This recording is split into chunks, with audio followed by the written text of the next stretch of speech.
50냥! 50냥이면 됩니다! 아무도 안 삽니까? 인신 매매꾼이 목이 터져라 소리쳤지만 아무도 거들떠보지 않았습니다. 사흘째 굶어 뼈만 남은 아이였으니 일꾼으로도 쓸모가 없었지요. 아이는 밧줄에 묶인 채 고개를 숙이고 있었습니다. 하지만 눈빛만은 죽어있지 않았지요. 그때 빚더미에 앉은 과부 하나가 가진 돈을 탈탈 털어 그 아이를 샀습니다. 그런데 이 아이의 값이 50냥이 아니라 조선 팔도의 운명이었다는 것을 그때는 아무도 몰랐습니다. 구독과 좋아요를 눌러주시고 어디서 듣고 계신지 댓글에 남겨주세요. 그곳으로 사랑과 행복을 가득 담아 보내드리겠습니다. 자, 그럼 오늘도 감동적인 옛날 이야기 지금 바로 시작합니다. 옛날 옛적 경상도 깊은 산골 율리라는 마을에 봉순이라는 여인이 살고 있었습니다. 봉순은 25세 남편을 잃은 과부였지요. 남편이 남긴 것이라고는 허물어져 가는 초가집 한 채와 갚을 길 없는 빚뿐이었습니다. 봉순의 하루는 새벽 달기, 울기도 전에 시작되었지요. 남의 집 빨래를 삶고 들에 나가 김을 메고 해가 지면 기름 등잔 밑에서 삭바느질을 했습니다. 10손가락 끝에 바늘 자국이 겹겹이 박혀 있었지만 이 여인은 한 번도 손을 놀린 적이 없었지요. 밤이면 갈라진 손끝에서 피가 배어 나왔습니다. 봉수는 그 손을 치마 끝에 꾹 눌러 닫고 다시 바늘을 들었지요. 한 땀이 1푼, 10땀이 1전. 밤새 꿰매도 겨우 30전이 고작이었습니다. 그래도 빚은 줄지 않았습니다. 봉순아, 이번 달 이자라도 내놔라. 안 그러면 이 집이라도 가져갈 수밖에 없다. 보름마다 빚쟁이 김서방이 대문 앞에 떡하니 버티고 서면 봉수는 마루 끝에 무릎을 꿇었지요. 조금만 더 기다려 주십시오. 삭바느질이라도 더해서 꼭 갚겠습니다. 쯧, 그 소리가 벌써 몇 번째냐. 딱하긴 하지만 나도 먹고 살아야지. 김서방이 혀를 차며 돌아가고 나면 봉수는 부엌에 앉아 쌀독을 들여다보곤 했습니다. 바닥이 훤히 보이는 빈 쌀독이었지요. 봉수는 쌀독 바닥에 남은 쌀알을 손가락으로 하나하나 긁어 모아 죽을 끓였습니다. 그마저도 없는 날이면 산에 올라 칡뿌리를 캤지요. 그런데 이 여인은 그 텅 빈 쌀독 앞에서도 울지 않았습니다. 울 겨를이 없었지요. 봉순에게는 빚보다 더 무거운 짐이 하나 있었습니다. 14해 전 봉순의 나이 18이었을 때 내 살배기 남동생 서기가 사라졌습니다. 장날에 손을 놓은 것이 화근이었지요. 콩엿을 사주려고 엿장수 앞에서 동전을 꺼내는 사이 봉순이 고개를 돌렸을 때 서기의 자리는 비어 있었습니다. 석가, 석가. 장터를 미친 듯이 뛰어다녔지만 4살짜리 아이는 사람 물결에 삼켜진 듯 흔적도 없이 사라졌지요. 사흘을 장터에서 잠을 자며 찾았지만 허실이었습니다. 열흘을 인근 고을까지 뒤졌지만 서기의 그림자도 보이지 않았지요. 그날부터 봉순의 삶에는 구멍이 하나 뚫렸습니다. 장이 서는 날이면 어김없이 노비시장을 뒤졌지요. 혹시나 서기가 어딘가로 팔려간 것은 아닌지, 누군가의 종이 되어 매를 맞고 있지는 않은지, 혹시 18살쯤 된 사내를 보지 못했습니까? 왼쪽 눈 위에 흉터가 있을 겁니다. 4살 때 부엌 문턱에 부딪혀 생긴 흉터입니다. 글쎄, 나는 모르겠네. 작은 키에 눈이 동그랗고 웃으면 왼쪽 볼에 보조개가 패이는. 아, 몰라. 그런 사내가 한둘이요? 매번 같은 대답이 돌아왔습니다. 14해 동안 단 한 번도 거르지 않았지만 서기의 소식은 끝내 들려오지 않았지요. 봉순의 왼손 넷째 손가락에는 은가락지 하나가 끼워져 있었습니다. 돌아가신 어머니가 남겨준 유일한 유품이었지요. 어머니가 숨을 거두시며 봉순의 손을 잡았습니다. 봉순아, 서기를 꼭 찾아다오. 이 가락지를 보여주면 서기가 알아볼 것이다. 어미가 늘 끼고 있던 것이니. 예, 어머니. 꼭 찾겠습니다. 고맙다, 봉순아. 그것이 어머니의 마지막 말이었지요. 빚을 갚기 위해 가진 것을 모두 팔았어도 이 가락지만은 끝까지 빼지 않았습니다. 이것마저 팔면 서기를 찾을 마지막 끈이 끊어지는 것 같았지요. 그해 봄이었습니다. 봉수는 여느 때처럼 인근 고을의 장터로 향했지요. 노비시장은 늘 그랬듯 비린내와 땀 냄새, 그리고 곡소리가 뒤섞인 곳이었습니다. 밧줄에 묶인 사내들이 줄줄이 서 있었고, 한쪽에서는 갇혀질 땐 안악이 아이를 부여잡고 울부짖고 있었지요. 이 아이만은 안 됩니다. 제발. 빚을 갚으려면 하나는 팔아야지. 봉수는 그 앞을 지나며 고개를 돌렸습니다.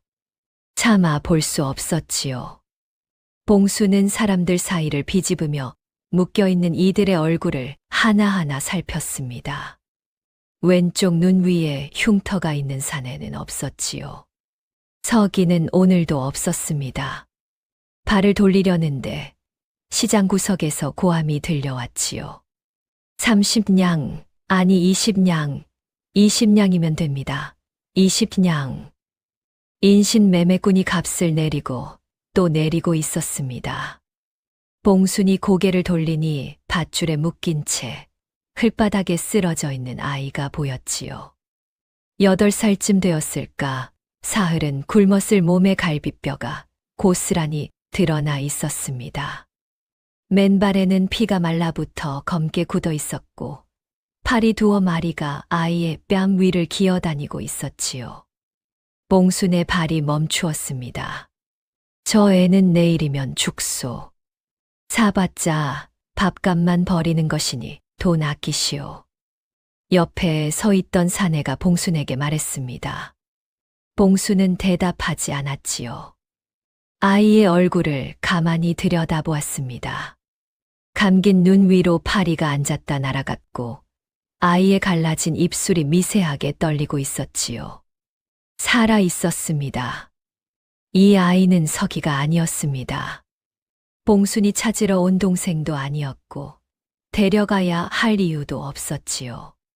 그런데 봉순은 발이 떨어지지 않았습니다. 아이의 묶인 손목이 봉순의 눈에 박혔지요. 밧줄이 파고든 자리가 벌겋게 부어올라 있었습니다. 8살, 서기가 사라지던 해 서기의 나이보다 4살이 많았습니다. 그래도 아이는 아이였지요. 이 아이, 얼마요? 인신매매꾼의 눈이 번쩍 뜨였습니다. 오, 사시겠소. 50냥만 주시오. 방금은 20냥이라 하지 않았소. 인신매매꾼이 희죽 웃었지요. 허허, 사겠다는 사람이 나타났으니 값이 오른 것이오. 봉수는 말없이 품에서 돈주머니를 꺼냈습니다. 이 50냥은 서기를 찾기 위해 혹시 서기가 어딘가에 팔려 있을 때 되사올 돈으로 14해를 1푼, 2푼 모은 것이었지요. 이 돈을 쓰면 서기를 찾을 길도 내일 끼니도 모두 막막했습니다. 봉순의 손이 잠깐 멈추었지요. 그때 아이가 희미하게 신음했습니다. 흘바닥에 쓰러진 채 고개를 돌리는데 봉순과 눈이 마주쳤지요. 까만 눈동자였습니다. 공포도 원망도 없는 그저 텅 빈 눈이었지요. 서기를 잃어버리던 날 장터 인파 속에서 봉순을 올려다보던 서기의 눈과 닮아 있었습니다. 봉순이 돈주머니를 내밀었습니다. 여기 50냥이요. 인신매매꾼이 얼른 돈을 낚아챘지요. 밧줄을 풀며 아이를 발로 밀었습니다. 자, 인제 저 사람 따라가거라. 운이 좋은 줄 알아라, 이놈아. 아이는 일어서지 못했습니다. 봉순이 아이 앞에 쪼그려 앉았지요. 아이의 손을 잡으니 얼음장처럼 차가웠습니다. 손목에 밧줄 자국이 깊이 파여 있었지요. 일어날 수 있겠느냐? 아이가 봉순을 올려다보았지요. 입술이 달싹거렸지만 소리는 나오지 않았습니다. 봉순이 아이를 업었지요. 뼈밖에 없는 몸이 놀랍도록 가벼웠습니다. 등에 닿는 아이의 심장 소리가 작고 빠르게 두근거렸지요. 윤리마을로 돌아오는 산길은 해가 기울고 있었습니다. 봉순의 등에 업힌 아이는 한마디도 하지 않았지요. 숨소리만 가늘게 느껴졌습니다. 봉순은 걸으면서 아이의 다리를 한 번씩 축혀 올려 주었지요. 미끄러져 내릴까 봐서였습니다. 마을 어귀에서 콩밭을 메고 있던 최영감이 봉순을 보더니 허리를 폈습니다. 봉순아, 등에 업은 게 뭐냐? 설마 서기를 찾은 거냐? 아닙니다. 그냥 아이 하나를 데려왔습니다. 뭐, 아이를. 최영감이 봉순의 등에 업힌 아이를 힐끗 보더니 눈을 동그랗게 떴지요. 야, 너는 내 한 몸도 건사를 못하면서 남의 아이를 데려와. 밥은 뭘 먹이고 옷은 뭘 입힐 거냐? 내 쌀독에 쌀이 있기는 하냐? 어찌 되겠지요. 어찌 되다니. 이 사람이 참. 내가 죽으면 저 애도 죽고. 최영감이 어이없다는 듯 손을 내저었습니다. 봉순이 대답 없이 걸어가자 최영감이 뒤에서 혀를 찼지요. 저것도 팔자가 기구해서 저러는 게야. 제 입에 풀칠도 못하는 주제에. 그때였습니다. 길가 느티나무 아래에 앉아 지팡이를 짚고 있던 마을에 오 노인이 느릿느릿 입을 열었지요. 영감, 사람을 볼 때 겉을 보지 말고 손을 보아라. 예. 그 손이 누구를 위해 달았는지를 보면 그 사람의 됨됨이를 알 수 있느니라. 최영감이 코웃음을 쳤습니다. 하, 노인장이 또 알 수 없는 말씀을 하시는구려. 손이 다른들 쌀이 나옵니까? 돈이 나옵니까? 오 노인은 대답 대신 봉순의 뒷모습을 가만히 바라보았지요. 봉순의 등에 업힌 아이가 오 노인을 지나치는 순간 노인의 눈이 잠깐 멈추었습니다. 하지만 그것은 누구도 알아채지 못한 아주 짧은 순간이었지요. 봉순은 그 말을 등 뒤로 흘려들으며 집을 향해 걸었습니다. 지금은 남의 됨됨이를 따질 겨를이 없었지요.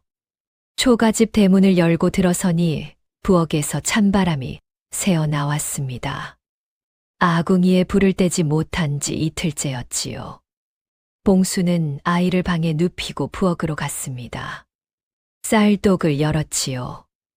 바닥에 쌀알 몇 톨이 남아 있었습니다. 봉순은 그것을 손가락으로 하나하나 긁어 모았지요. 손끝에 쌀알이 23개 놓였습니다. 이것으로 죽을 한 그릇 끓일 수 있을까? 봉순은 이가 하나 빠진 낡은 뚝배기를 꺼내 불을 지폈습니다. 쌀 23톨과 물 한 바가지. 그것이 봉순이 아이에게 줄 수 있는 전부였지요. 등에 업힌 아이의 심장 소리가 아직도 손바닥에 남아있는 듯 했습니다. 살아있다는 것, 그것이 지금 봉순에게는 전부였지요. 봉순은 죽이 끓는 동안 방으로 가서 아이를 살폈습니다. 아이는 누운 채 눈을 감고 있었지요. 숨은 쉬고 있었지만 이마가 불덩이처럼 뜨거웠습니다. 봉순이 대야에 찬물을 떠다 수건을 적셔 이마에 올려놓았지요. 열이 이리 높으니 봉순은 밤새 수건을 갈아주었습니다. 새벽녘에야 열이 조금 내렸지요. 죽을 떠서 아이의 입가에 대보았지만 아이는 입을 열지 않았습니다. 그렇게 하루가 지나고 이틀이 지났지요. 아이는 눈을 뜨기는 했지만 말을 하지 않았습니다. 봉순이 이름을 물어도 어디서 왔느냐고 물어도 아이는 그저 봉순을 멍하니 바라볼 뿐이었지요.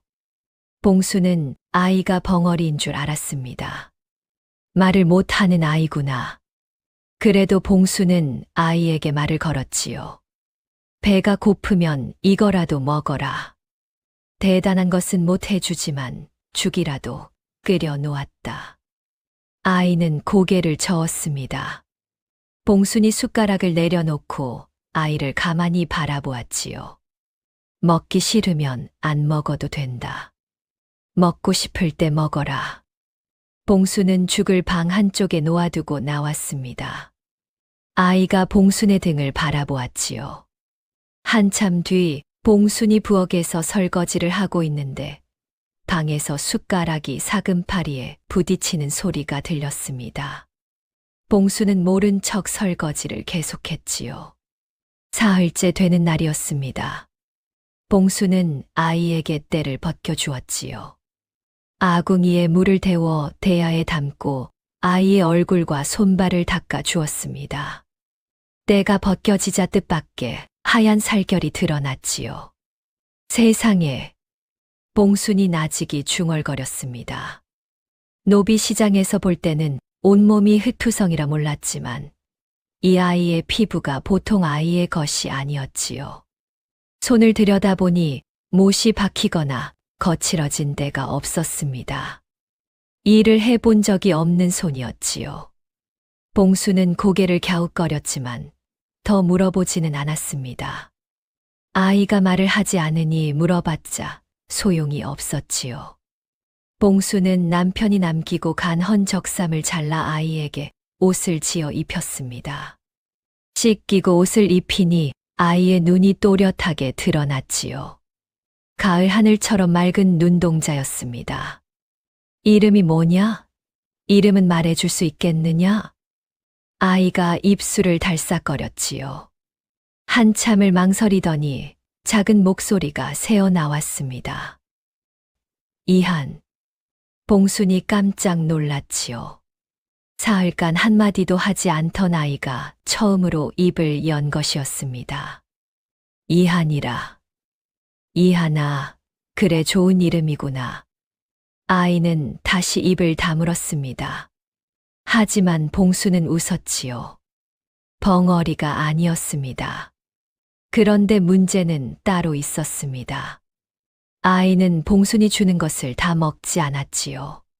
죽을 끓여 놓으면 두어 숟가락만 뜨고 남겼습니다.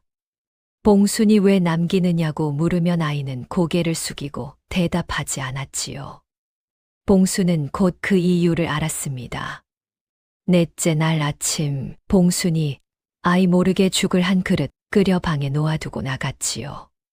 그리고 부엌에서 밥을 먹는 척했습니다. 하지만 봉순이 먹은 것은 찬물 한 사발뿐이었지요. 쌀이 없었습니다. 아이에게 줄죽을 끓이면 봉순의 몫은 남지 않았지요. 그런데 이 아이가 그것을 알고 있었습니다. 열흘째 되는 밤이었지요. 봉순이 잠결에 눈을 떠보니 아이가 있어야 할 자리가 비어 있었습니다. 이불이 반듯하게 개켜져 있었지요. 봉순이 벌떡 일어나 마당으로 나갔습니다. 달빛 아래 대문 밖에 아이가 서 있었지요. 맨발이었습니다. 봉순이 가까이 가니 아이의 발 앞에 동전 몇 잎이 가지런히 놓여 있는 것이 보였습니다. 봉순이 부엌일을 시키지 않았는데도 아이가 새벽마다 마당을 쓸고 장작을 패고 이웃집 허들의 시를 도우며 받은 품삯이었지요. 한 푼도 쓰지 않고 모은 것이었습니다. 이하나, 이것이 무엇이냐?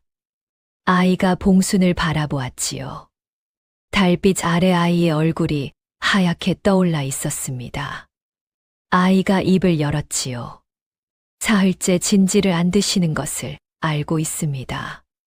봉순의 눈이 커졌습니다. 제가 먹는 만큼 굶고 계십니다. 값은 다 갚지 못했지만 이것이 제가 모은 전부입니다. 더는 밥을 빼앗을 수 없습니다. 봉순이 아이 앞에 무릎을 꿇었지요. 눈높이를 맞추었습니다. 아이의 까만 눈동자에 달빛이 어리고 있었지요. 그래, 나가면 어디로 갈 테냐? 아이의 입술이 떨렸습니다. 한참을 서 있었지요. 봄밤이었지만 맨발의 아이는 가늘게 떨고 있었습니다. 이윽고 아이의 눈에서 눈물이 한 줄기 흘러내렸지요. 갈 곳이 없습니다. 봉수는 아무 말도 하지 않았습니다. 클바닥에 놓인 동전을 하나하나 주워 아이의 손에 다시 쥐어주었지요. 그리고 아이를 안아주었습니다. 아이의 몸이 굳었습니다. 금방이라도 부서질 것처럼 뻣뻣했지요. 하지만 봉순이 놓지 않았습니다. 두 팔로 아이를 감싸 안은 제 등을 쓸어주었지요. 그때 아이가 처음으로 소리 내어 울었습니다. 궁에서 쫓겨난 밤에도 울지 않았고, 밧줄에 묶여 끌려다닐 때도 울지 않았고, 노비 시장에서 사흘을 굶을 때도 울지 않았던 아이가 봉순의 품에 안기자 제 몸보다 큰 울음을 터뜨렸지요. 작은 몸이 들썩거렸습니다. 봉순의 적삼이 아이의 눈물로 흠뻑 젖었지요. 봉순은 아이가 울음을 멈출 때까지 한마디도 하지 않고 안아주었습니다. 달이 느티나무 꼭대기를 지날 때까지였지요. 다음 날 새벽 봉순은 산에 올라 칡뿌리를 캐왔습니다. 그것을 삶아 채 거르고 모아둔 쌀 몇 톨과 함께 죽을 끓였지요. 이 빠진 뚝배기에 죽 한 그릇을 담아 아이 앞에 놓았습니다.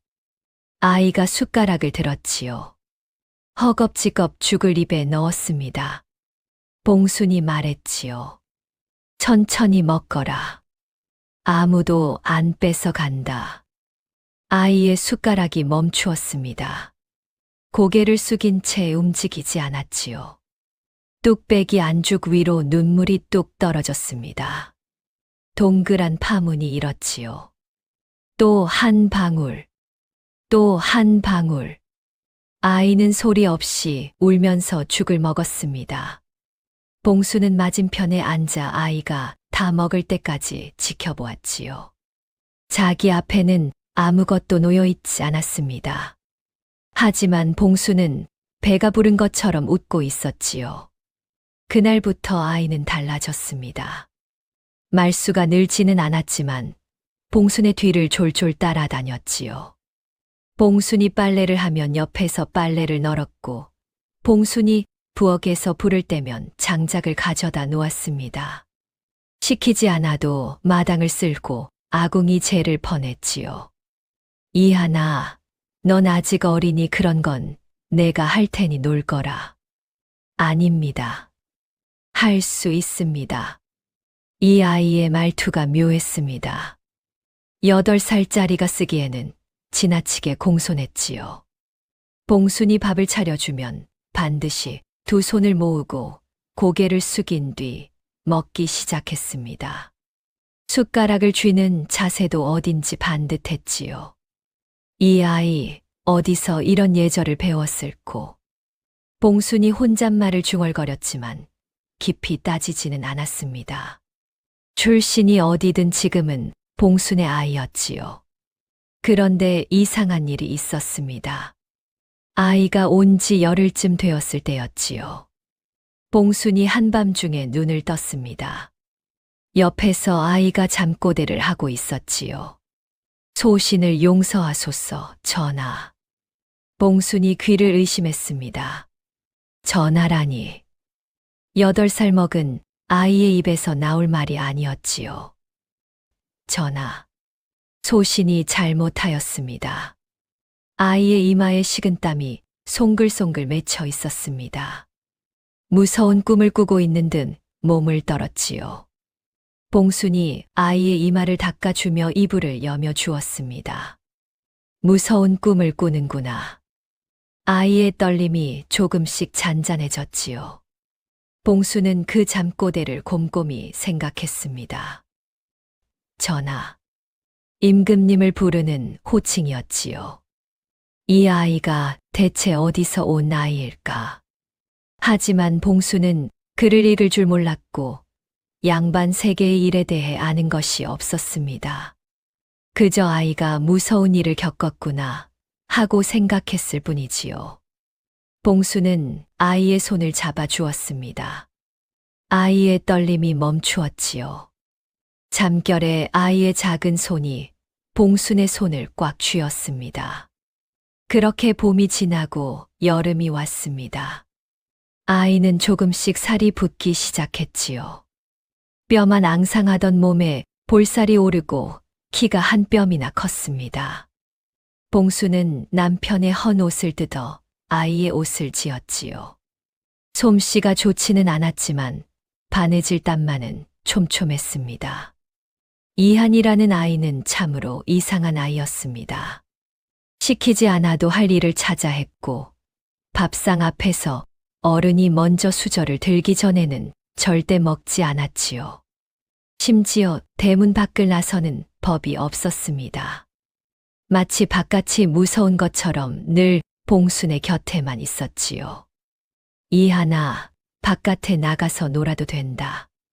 마을에 내 또래 아이들이 있을 테니. 아닙니다. 여기가 좋습니다. 아이가 유일하게 좋아하는 것이 있었습니다. 봉순이 빨래를 하러 개울에 가면 아이도 따라갔지요. 봉순이 빨래를 두드리는 동안 아이는 개울가 모래 위에 나뭇가지로 무언가를 쓰곤 했습니다. 글씨였지요. 봉수는 글을 읽을 줄 몰랐습니다. 아이가 무엇을 쓰는지 알 수 없었지요. 하지만 아이의 손놀림이 물 흐르듯 자연스러운 것은 알 수 있었습니다. 이하나, 글을 아느냐? 아이가 움찔했지요. 나뭇가지를 든 채 봉순을 올려다보았습니다. 무언가를 숨긴 듯한 눈이었지요. 아닙니다. 그냥 모래에 그림을 그린 것입니다. 봉수는 더 캐묻지 않았습니다. 아이에게 사정이 있을 터였지요. 봉수는 아이의 머리를 쓸어주며 말했습니다. 배우고 싶은 게 있으면 말해라. 뭐든 해줄 테니. 아이가 고개를 숙였지요. 한참을 말이 없다가 봉순의 손등을 가만히 잡았습니다. 아이의 손은 더 이상 얼음장이 아니었지요. 따뜻했습니다. 그해 가을 어느 날 마을에 낯선 사람이 찾아왔습니다. 약방 보따리를 진 중년 사내였지요. 구레 나룻이 텁수룩하고 항상 웃는 얼굴이었습니다.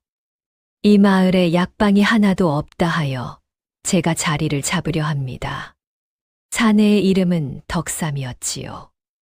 마을 어귀에 작은 약방을 열었습니다. 약값을 후하게 깎아주고 가난한 이들에게는 공짜로 약을 지어주어 마을 사람들의 신임을 빠르게 얻었지요. 봉순에게도 덕삼은 고마운 이웃이었습니다. 이한이 기침을 할 때면 약을 지어 보내주었고 봉순이 사양하면 이웃끼리 이런 것까지 돈을 받겠소 하며 손을 내저었지요. 봉순 누이, 이 아이가 누구요? 노비시장에서 데려온 아이입니다. 호, 눈이 참 맑은 아이로구려. 덕삼이 이한을 바라보는 눈에 무언가가 스쳤습니다. 하지만 봉수는 그것을 알아채지 못했지요. 아무도 알아채지 못했습니다. 그해 겨울 마을의 소문이 돌기 시작했습니다. 인근 고을과나 벽에 방이 나붙었다 하였지요. 장터에서 돌아온 최 영감이 느티나무 아래서 마을 사람들에게 이야기하는 것을 봉순도 우물가에서 들었습니다. 한양에서 아이를 찾는다더라. 8, 9살 먹은 사내 아이를 찾으면 큰 상을 내린다고 하던데. 큰 상이라면 얼마나 큰 상인데? 글쎄, 500냥이라 하더라. 500냥. 마을 사람들이 웅성거렸지요. 500냥이면 논열맞이기 값이었습니다. 무슨 아이를 찾는다는 것입니까? 봉순이 물었지요. 최영감이 고개를 저으며 대답했습니다. 정확히는 모르겠네. 8, 9살 먹은 사내 아이, 죄를 지은 집안의 아이라나 뭐라나. 도망친 역적의 자식이라는 소문도 있고. 역적의 자식. 봉순의 손에 쥐고 있던 빨랫감이 축 늘어졌지요. 가슴이 덜컥 내려앉는 것 같았습니다. 봉순은 집으로 돌아와 부엌 아궁이 앞에 앉았습니다. 이한이 마당에서 장작을 패고 있었지요. 도끼질이 어설프지만 한 번도 쉬지 않고 꾸준히 내리찍었습니다. 이 아이의 잠꼬대가 떠올랐지요. 전하, 소신을 용서하소서. 그를 모르는 봉순이라 해도 이 정도는 알았습니다. 전하라는 말은 아무나 쓰는 말이 아니었지요. 이 아이는 대체 누구란 말입니까? 며칠 뒤 이른 아침이었습니다. 봉순이 이한의 손을 잡고 장터에 가는 길이었지요. 겨울 햇살이 산길에 비스듬히 내리쬐고 있었습니다. 고갯마루를 넘는데 맞은편에서 말발굽 소리가 울렸지요. 말을 탄 포졸 대여섯이 먼지를 일으키며 다가오고 있었습니다. 창을 들고 갑옷을 입은 관군이었지요. 그 순간 이한의 손이 봉순의 치마를 움켜쥐었습니다. 봉순이 고개를 돌리니 아이의 얼굴이 하얗게 질려 있었지요. 핏기가 싹 가신 얼굴이었습니다. 이한아, 왜 그러느냐? 아이가 대답 대신 봉순의 뒤로 숨었습니다. 온몸이 나무십처럼 떨리고 있었지요. 이가 달달 부딪히는 소리까지 났습니다. 봉순이 아이의 어깨를 잡으려 하자 아이가 더 깊이 봉순의 등 뒤로 파고들었지요. 포졸들이 말을 몰아 지나갔습니다. 봉순과 아이에게는 눈길도 주지 않았지요. 그저 고을을 순찰하는 포졸들이었을 뿐이었습니다. 하지만 포졸들이 고갯마루 너머로 완전히 사라질 때까지 아이는 봉순의 치마를 놓지 못했지요. 이하나. 봉순이 아이 앞에 쪼그려 앉았습니다. 아이의 눈에 눈물이 그렁그렁 차 있었지요. 입술이 파랗게 질려 있었습니다. 무서웠느냐? 아이가 고개를 끄덕였지요. 저 사람들이 너를 아는 사람이냐? 아이가 고개를 저었습니다. 하지만 저으면서도 눈을 피하는 것이 보였지요. 아이가 고개를 숙이며 말했습니다. 어머니, 저 때문에 어머니가 다칠 수 있습니다. 저는 어머니 곁에 있으면 안 되는 사람입니다. 봉순의 눈이 커졌습니다. 8살짜리 아이의 입에서 나올 말이 아니었지요. 무슨 소리냐? 저를 찾는 사람들이 있습니다. 그 사람들이 저를 찾으면 어머니까지 해를 입습니다. 아이의 목소리가 가늘게 떨렸지요. 봉순은 한참을 아이를 바라보았습니다. 아이의 말이 무엇을 뜻하는지 정확히 알 수는 없었지요. 하지만 한 가지는 분명했습니다. 이 아이가 무언가 큰일에 휘말려 있다는 것, 그리고 그것을 혼자 짊어지고 있다는 것. 이하나, 내 눈을 봐라. 아이가 고개를 들었지요. 봉순이 아이의 두 볼을 손으로 감쌌습니다. 봉순의 거칠고 갈라진 손이 아이의 볼을 감싸자 아이의 떨림이 조금씩 잦아들었지요. 무슨 사정이 있는지 나는 모른다. 알려주지 않아도 된다. 하지만 한 가지만 기억해라. 봉순의 목소리는 조용했습니다. 내가 여기 있으면 내가 다친다고 했느냐? 그런 걱정은 하지 마라. 내가 무서워할 사람은 이 세상에 없다. 아이의 입술이 떨렸지요. 너를 데리러 오는 사람이 있으면 내가 막을 것이다. 그게 포졸이든 관군이든 내 집 대문을 넘으려면 나를 먼저 밟고 지나가야 할 것이다.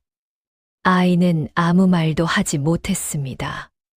봉순의 눈을 바라보았지요. 그 눈에 흔들림이 없었습니다. 지켜주겠다는 말을 이 여인은 진심으로 하고 있었지요. 자, 일어나라. 장에 가서 쌀을 사야 한다. 내가 요즘 밥을 많이 먹어서 쌀이 빨리 떨어진다.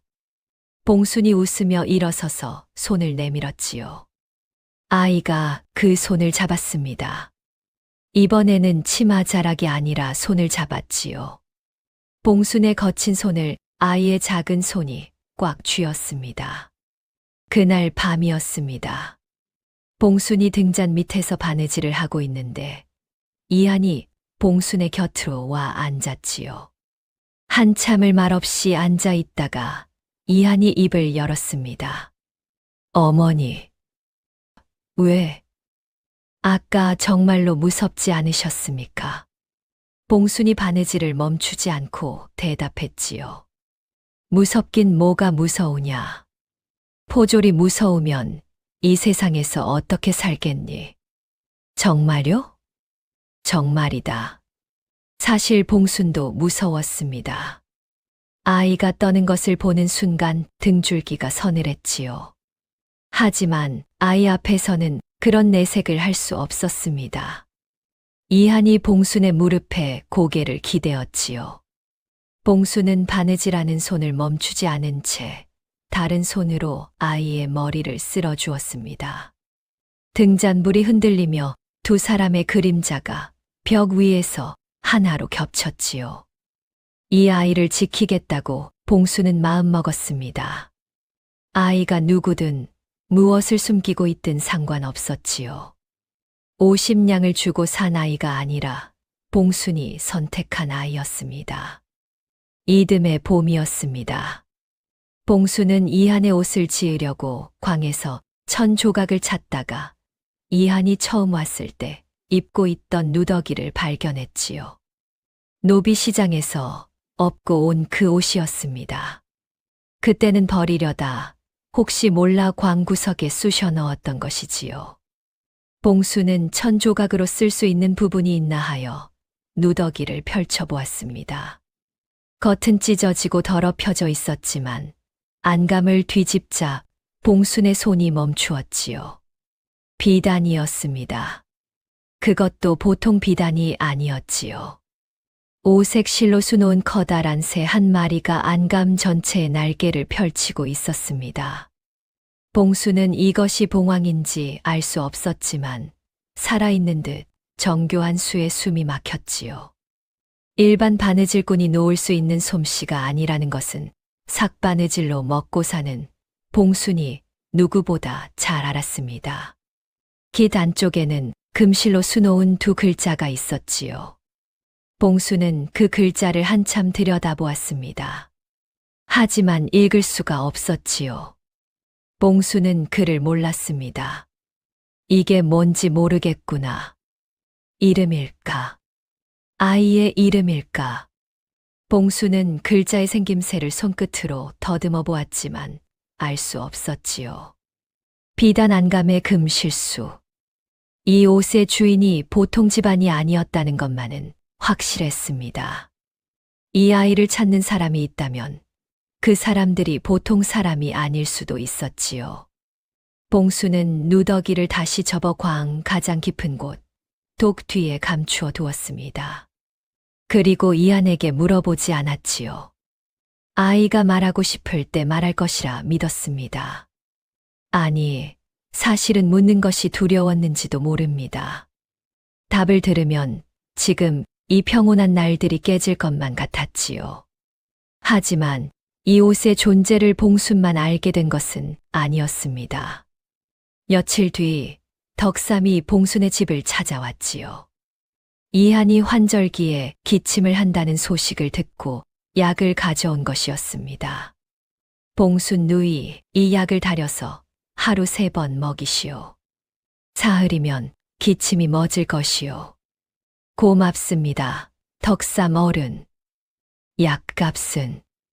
이웃끼리 무슨 약값이오. 돈 얘기하면 내가 섭섭하오. 덕삼이 너털웃음을 지었지요. 봉순이 약을 다리러 부엌으로 간 사이 덕삼은 마당에 서서 고개를 돌렸습니다. 광문이 반쯤 열려 있었지요. 덕삼의 눈이 광 안으로 향했습니다. 똑 뒤에 접혀 있는 낡은 적삼. 그 안감에서 비치는 오색 실의 빛깔이 어둠 속에서도 은은하게 빛나고 있었지요. 덕삼의 웃음이 순간 사라졌습니다. 눈이 가늘어졌지요. 봉순이 돌아왔을 때 덕삼은 다시 환하게 웃고 있었습니다. 봉순 누이, 이한 도령이 참 영리한 아이 같소. 글 공부를 시켜보면 어떻겠소? 서당이라뇨. 서당에 보낼 돈이 어디 있습니까? 하하, 그건 그렇구려.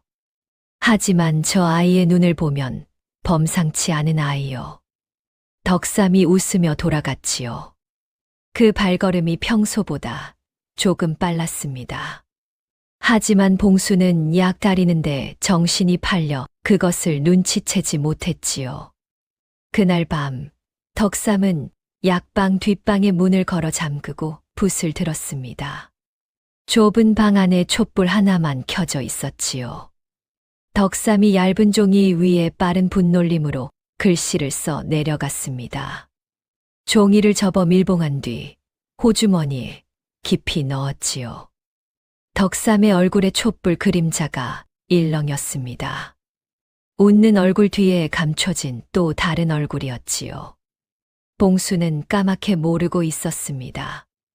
이 따뜻한 이웃이 누구의 눈이고 귀인지를. 그해 여름, 이한이 봉순의 집에 온 지 1년이 지났습니다. 아이는 부쩍 자라 있었지요. 뼈만 앙상하던 몸에 제법 살이 붙었고 키가 봉순의 어깨에 닿을 만큼 컸습니다. 하지만 이한은 여전히 말이 적었지요. 봉순에게만 겨우 몇 마디를 할 뿐 마을 사람들 앞에서는 입을 열지 않았습니다. 그런데 이 아이에게 한 가지 빠져드는 것이 생겼습니다. 마을 서당이었지요. 율리마을 서당은 느티나무 아래에 있었습니다. 이 훈장이라는 노인이 마을 아이 대여섯을 모아 천자문을 가르쳤지요.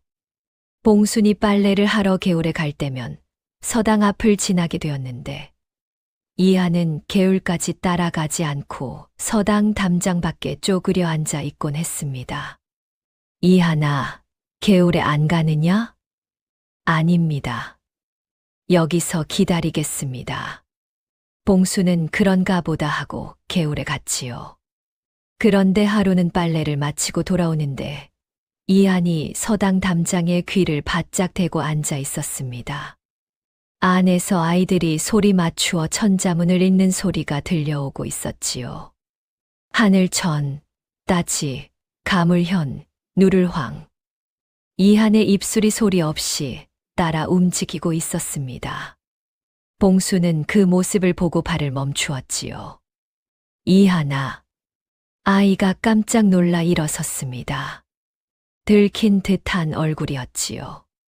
어머니, 그냥 여기 앉아 있었을 뿐입니다. 봉수는 아무 말도 하지 않았습니다. 아이의 손을 잡고 집으로 돌아왔지요. 그날 밤 봉수는 등잔 밑에서 바느질을 하면서 생각에 잠겼습니다. 이 아이는 글을 배우고 싶은 것이었지요. 서당에 보내고 싶었지만 돈이 없었습니다. 서당비가 달마다 쌀서 돼.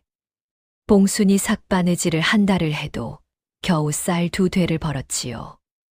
다음 날 새벽 봉수는 아이가 자는 사이 집을 나섰습니다. 인근 고을 은방까지 걸어갔지요. 왼손 넷째 손가락에서 은가락지를 빼며 봉순의 손이 떨렸습니다. 연례 해 동안 한 번도 빼지 않았던 가락지였지요. 어머니의 마지막 유품이었고 서기를 찾을 때의 증표였습니다. 이 가락지 얼마에 받아주시겠습니까? 은방 주인이 가락지를 이리저리 살폈지요. 은순도가 꽤 괜찮구려. 딴 양은 쳐드리리다. 딴 양이면 서당비 한 해 치였습니다. 봉수는 눈을 감았다 떴지요. 가락지가 은방 주인의 손으로 넘어갔습니다. 서가, 미안하다. 봉수는 텅 빈 손가락을 쥐며 돌아왔지요. 그날 저녁 봉순이 이한 앞에 먹과 붓을 놓았습니다. 장터에서 산 가장 싼 먹과 붓이었지요. 이하나. 예. 서당에 다녀도 된다. 아이의 눈이 커졌습니다. 내일부터 이 훈장님께 가서 글을 배워라. 배우고 싶은 게 있으면 배워야지. 어머니, 이 돈은 어디서? 쌀을 팔았다. 봉순이 웃으며 말했지요. 거짓말이었습니다. 아이는 봉순의 웃음을 보며 고개를 숙였지요. 한참을 말이 없었습니다. 그날 밤이었습니다. 봉순이 부엌을 정리하고 방으로 들어오는데 이한이 이불 속에서 무언가를 중얼거렸지요. 봉순이 가까이 가자 아이가 고개를 들었습니다. 어머니. 봉순의 발이 멈추었지요. 이한이 봉순을 부를 때는 늘 조심스러웠습니다. 하지만 이 한마디는 달랐지요. 이한이 처음으로 아무 말 없이 그 호칭만을 불렀습니다. 어머니. 봉순은 아무 말도 하지 못했지요. 자기 아이를 낳아본 적이 없는 여인이 처음 들은 어머니였습니다. 봉순은 그래 한마디를 겨우 뱉고 부엌으로 나왔지요. 아궁이 앞에 쪼그려 앉아 치마 끝으로 눈을 눌렀습니다. 소리가 나지 않게. 며칠 뒤 서당 첫날, 봉순이 이한의 옷매무새를 고쳐주며 말했지요. 가서 열심히 배워라. 모르는 게 있으면 훈장님께 여쭤봐라. 이한이 고개를 꾸벅 숙였습니다. 다녀오겠습니다, 어머니. 아이가 길을 나서는 뒷모습을 봉수는 대문에 기대어 한참 바라보았지요. 아이의 걸음이 가벼웠습니다. 서당에서의 이한은 눈에 띄는 아이였지요. 이 훈장이 천자문을 가르치면 다른 아이들이 10번 읽어야 외우는 것을 이한은 두세 번이면 외웠습니다. 이 아이, 전에 글을 배운 적이 있느냐? 아닙니다, 훈장님. 그런데 일이 빠르다니. 타고난 재주가 있구나. 이 훈장이 고개를 끄덕이며 감탄했지요. 마을 아이들은 이한을 신기한 눈으로 바라보았습니다. 하지만 그 눈길이 곧 달라지기 시작했지요. 야, 너 어디서 왔어? 서당 마당에서 마을 아이 태복이가 이한에게 물었습니다. 봉순 어머니 집에 살고 있습니다. 봉순 어머니, 그 과부, 그럼 너 노비시장에서 사온 애잖아. 태복이 뒤에서 다른 아이 둘이 킬킬거렸지요. 종년의 아들, 종년의 아들. 이한은 아무 말도 하지 않았습니다. 고개를 숙인 채 서 있었지요. 야, 말을 해봐. 너 종이지. 노비 문서 있지? 태복이가 이한의 어깨를 밀었습니다. 이한이 비틀거렸지만 넘어지지는 않았지요. 안 넘어지네. 세게 밀어. 아이 둘이 이한을 밀쳤습니다. 이한이 흙바닥에 넘어졌지요. 무릎이 까졌습니다. 피가 비쳤지요. 이한은 일어나면서도 반격하지 않았습니다. 주먹을 쥐지도 않았지요. 그저 일어서서 흙을 털었습니다. 너 왜 안 때려? 무서운 거야. 아닙니다. 그럼 왜? 이한이 아이들을 바라보았지요. 때릴 이유가 없습니다. 태복이가 코웃음을 쳤습니다. 이상한 놈. 야, 또 밀어. 이때 서당 마당 밖에서 고함이 울렸지요. 거기 못 움직여라. 봉순이었습니다. 마침 빨래를 마치고 서당 앞을 지나던 길이었지요. 봉순이 서당 마당으로 뛰어들어와 이한을 등 뒤로 감싸 안았습니다. 이한의 무릎에서 피가 흐르는 것을 보는 순간 봉순의 눈이 달라졌지요. 이 아이에게 손대는 자는 나를 밟고 지나가야 할 것이다. 봉순의 목소리가 마당에 울려 퍼졌습니다. 아이 셋이 움찔했지요. 이 아이가 너희에게 뭘 잘못했느냐? 뭘 잘못했길래 셋이서 하나를 때리느냐? 태복이가 기가 죽어 뒤로 물러섰지요. 아, 아줌마. 우리는 그냥 노른 건데. 놀았다고 무릎에서 피가 나는데 그게 노는 것이냐? 아이들이 주랭랑을 쳤습니다. 봉순이 이한 앞에 쪼그려 앉아 무릎에 피를 치마 끝으로 닦아주었지요. 아프냐? 괜찮습니다. 괜찮긴. 피가 이렇게 나는데. 이한이 봉순의 등 뒤에서 봉순의 옷자락을 꽉 쥐었습니다. 노비시장에서 처음 만났을 때처럼, 포조를 만난 산길에서처럼. 하지만 이번에는 무서워서가 아니었지요. 봉순이 이한의 손을 잡고 집으로 돌아왔습니다. 우물물로 상처를 씻기고 약초를 지식여 붙여주었지요. 이한아, 맞으면 울어도 된다. 아프면 아프다고 해도 된다. 괜찮습니다, 어머니. 진짜 괜찮은 거냐? 이한이 고개를 끄덕였지요. 하지만 그날 밤 잠이 든 아이의 베개가 젖어 있었습니다. 봉수는 그것을 보고 베개를 살며시 뒤집어 주었지요. 그 일이 있고 며칠 뒤였습니다. 이한이 서당에서 돌아오더니 봉순에게 말했지요. 어머니, 손을 보여주십시오. 손, 왜? 이한이 봉순의 왼손을 잡았습니다. 넷째 손가락. 은가락지가 있던 자리에 하얀 자국이 남아 있었지요. 14해 동안 끼고 있던 가락지가 빠진 흔적이었습니다. 이한의 눈이 흔들렸지요. 어머니, 가락지가 없어졌습니다. 아, 그거. 빨래하다 빠졌나 보다.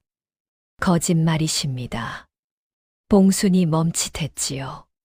서당비가 단양이라 하셨습니다. 어머니가 쌀을 파신 적이 없다는 것을 저는 알고 있습니다. 쌀독에 쌀이 없는 것도 알고 있습니다. 이한의 목소리가 떨렸지요. 어머니의 가락지는 돌아가신 외할머니의 것이라 하셨습니다. 서기 삼촌을 찾을 때 쓰실 증표라 하셨습니다. 봉순이 아이의 손을 때려 했지만 이한이 놓지 않았지요. 그것을 파신 겁니까? 저 때문에. 봉순이 웃었습니다. 야, 쌀 판 거라니까. 왜 그러느냐? 이한이 봉순의 빈 손가락을 잡은 채 고개를 숙였습니다. 한마디도 못하고 어깨만 떨었지요. 봉순은 아이의 머리를 쓸어 주었습니다. 공부 열심히 하면 되는 거다. 그게 내가 할 일이다. 이한이 고개를 들었지요.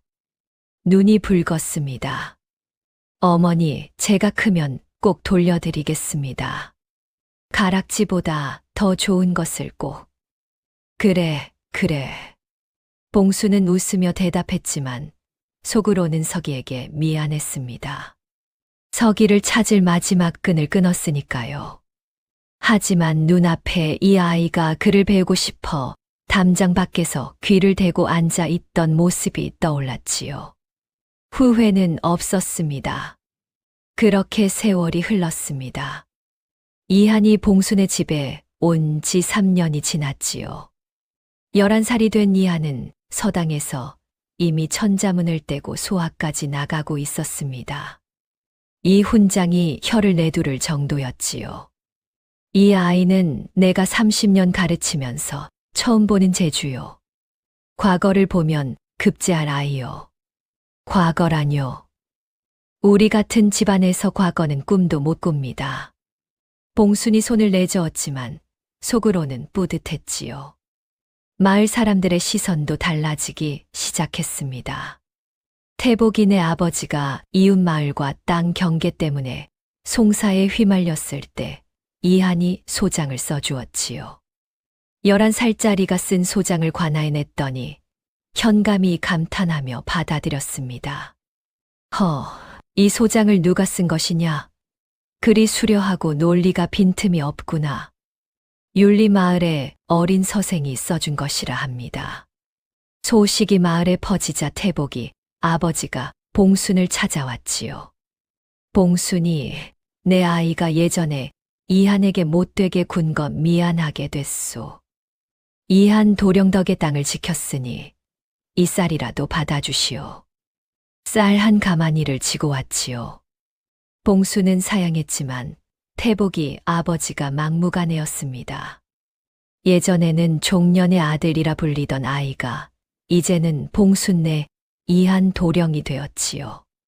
최영감마저 이한을 볼 때면 고개를 끄덕이게 되었습니다. 그 애가 보통이 아니긴 아니야. 이한의 재주가 빛날수록 봉순의 몸은 고되어 갔지요. 하지만 봉순은 이를 드러내지 않았습니다. 그해 가을 바람이 차가워지기 시작했지요. 이한이 겨울을 나려면 소못이 필요했습니다. 작년 옷은 이미 소매가 팔뚝 위까지 올라갈 만큼 이한이 자라 있었지요. 소못 한 벌을 지으려면 무명천과 솜이 필요했습니다. 돈이 없었지요.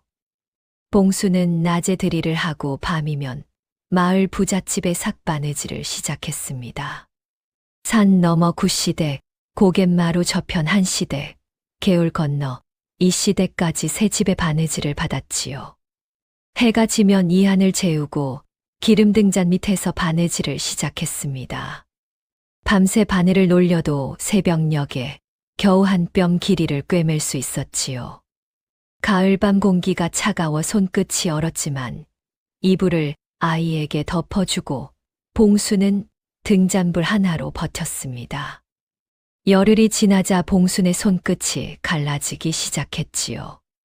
바늘이 닿을 때마다 갈라진 살 사이로 피가 스며들었습니다. 봉수는 바느질 피가 천에 묻지 않도록 손가락 끝을 헝겊으로 감았지요. 그래도 피가 배어 나왔습니다. 봉수는 피가 묻은 부분을 뜯어내고 다시 꿰맸지요. 낮에 이한이 있을 때면 봉수는 손을 치마 속에 감추었습니다. 밥을 먹을 때도 손등이 보이지 않게 숟가락을 쥐었지요. 아이가 걱정할까 봐서였습니다. 보름이 지나 마침내 소못 한 벌이 완성되었지요. 하얀 솜이 도톰하게 들어간 옷이었습니다. 촘촘한 바느질 땀이 빈틈없이 박혀 있었지요. 봉순이 이한 앞에 소못을 내밀었습니다. 이한아, 겨울에 입어라. 이한이 소못을 받아들었지요. 눈이 커졌습니다. 어머니, 이걸 어떻게 마련하셨습니까? 마을에서 1000조각을 얻어왔다. 별것 아니니 빨리 입어봐라. 이한이 소못을 입었습니다. 딱 맞았지요. 이한이 두 팔을 벌려보며 웃었습니다. 봉순도 웃었지요. 따뜻하냐? 예, 어머니. 아주 따뜻합니다. 그날 밤이었습니다. 이한이 잠결에 뒤척이다 봉순의 손에 닿았지요.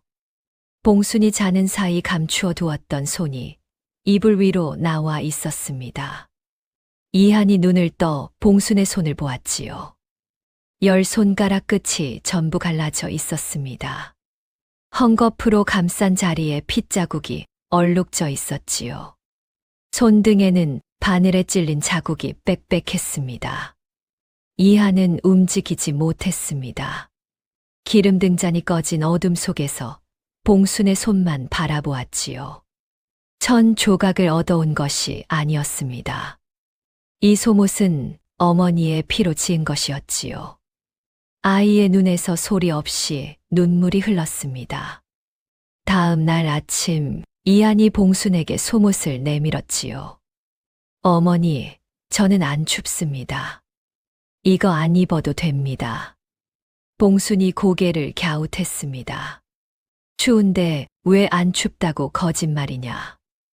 어제 코가 빨개져서 돌아왔으면서. 이한이 고개를 숙였지요.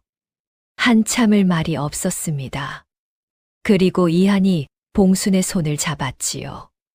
헝겊 사이로 배어나온 핏자국이 보였습니다. 어머니 손이 아프면 저는 따뜻해도 춥습니다.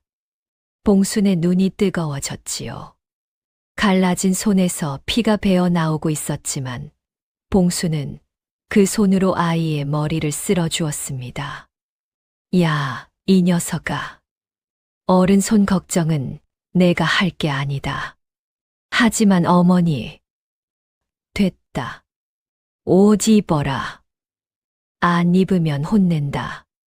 봉순이 억지로 웃으며 속옷을 다시 이한의 어깨에 걸쳐 주었지요. 이한이 속옷을 입으면서도 봉순의 손에서 눈을 떼지 못했습니다. 그해 겨울은 유난히 추웠지만 이한에게는 따뜻한 겨울이었지요. 서당에서 이한의 실력은 날로 늘었고 마을 사람들의 인심도 풀려 봉순에게 쌀이나 된장을 나누어 주기도 했습니다. 이한은 서당에서 배운 글로 마을 사람들의 편지를 대필해 주고 품삯을 받았지요. 그 돈은 한 푼도 쓰지 않고 봉순에게 가져다 주었습니다. 어머니, 오늘은 이 전을 벌었습니다. 야, 이건 내 돈이다. 내가 써라. 아닙니다. 어머니 것입니다. 이 실랑이가 매일 반복되었지요. 봉수는 그 돈을 몰래 이한의 서당비 낼 돈에 보태어 두었습니다. 봄이 되자 또 다른 일이 있었지요. 마을 개울이 범람하여 최영감의 논이 물에 잠길 위기에 처한 것이었습니다. 아이고, 올해 농사 다 망쳤어. 마을 사람들이 한탄하고 있을 때 이한이 나섰지요. 제가 보니 개울 상류의 바위가 물길을 막고 있습니다. 바위 옆으로 도랑을 하나 파면 물이 논이 아니라 아랫개울로 빠집니다. 마을 사내들이 이한의 말대로 도랑을 팠지요. 물이 빠져나가며 논이 살았습니다. 최영감이 이한의 손을 잡았지요. 이한 도령, 고맙네. 자네가 아니었으면 오래 굶을 뻔했어. 이한은 별 말씀을요 하며 고개를 숙였습니다. 하지만 봉수는 마당 구석에서 이한의 모습을 보며 뿌듯하게 웃고 있었지요. 이한은 또 약초에도 재주가 있었습니다. 덕삼의 약방에 드나들며 약초를 배운 덕이었지요. 마을에 배앓이가 돌았을 때 이한이 산에서 약초를 캐와 다려 마을 사람들에게 나누어 주었습니다. 한편 덕삼은 이한에게 점점 더 가까이 다가가고 있었지요. 이한이 서당에서 돌아오는 길에 약방에 들르면 덕삼은 약과를 내밀며 이한과 이야기를 나누곤 했습니다.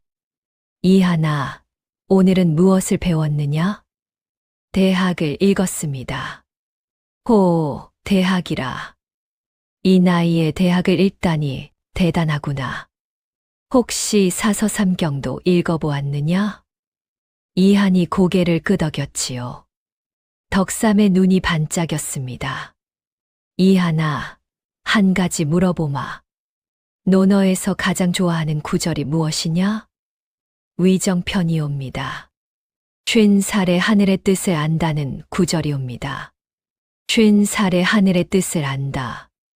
허허, 아이가 좋아할 구절은 아닌데 재미있구나. 왜 그 구절이 좋으냐? 이한이 잠시 생각하더니 대답했지요. 하늘이 정해준 자리가 있다면 그 자리가 어디든 받아들여야 한다는 뜻이라 생각합니다. 덕삼의 눈이 가늘어졌습니다. 웃는 것인지 살피는 것인지 알 수 없는 표정이었지요. 좋은 생각이다. 이한아, 너는 크게 될 아이야. 이한이 고개를 숙이며 인사하고 돌아갔습니다. 덕삼이 이한의 뒷모습을 바라보았지요. 웃음이 사라진 얼굴이었습니다. 어느덧 3년이라는 시간 동안 봉순과 이한 사이에는 말하지 않아도 통하는 것들이 쌓여 있었지요. 봉순이 기침을 하면 이한이 약을 다려왔고, 이한이 서당에서 늦으면 봉순이 고갯마루까지 마중을 나갔습니다. 가난했지만 평온했지요. 봉순의 삶에서 처음으로 빈자리가 채워지고 있었습니다.